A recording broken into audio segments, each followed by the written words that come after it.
बाहेरून एकदम कुरकुरीत आणि आतून मऊ लुसलुशीत.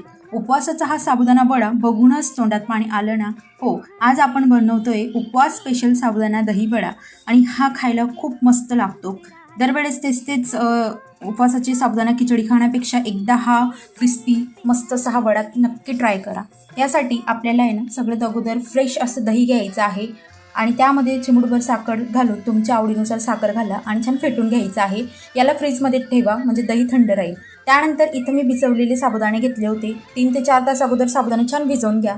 इथं ठेचा घेतलेला आहे मिरचीचा, 1-2 मिरची कुटून घ्या. त्यामध्ये लाल चटणी पावडर, थोडं चवीनुसार मीठ आणि वरून थोडं जिरं घातलेलं आहे. तुम्ही जर जिरं खात नसाल उपवासाला तर स्किप करा. त्यामध्ये शेंगदाण्याचं कूट घातलेलं आहे आणि बॉईल केलेले बटाटे मस्त छान मॅश करून घ्या. सगळ्या गोष्टी छान एकत्र झालं की मस्त हातावरती तेल लावून छान असे छोटे छोटे गोल बॉल करा आणि त्याला छान प्रेस करा. तयार आहे आपले इथे वडे. छान तेलामध्ये वडे क्रिस्पी होईपर्यंत फ्राय करून घ्या.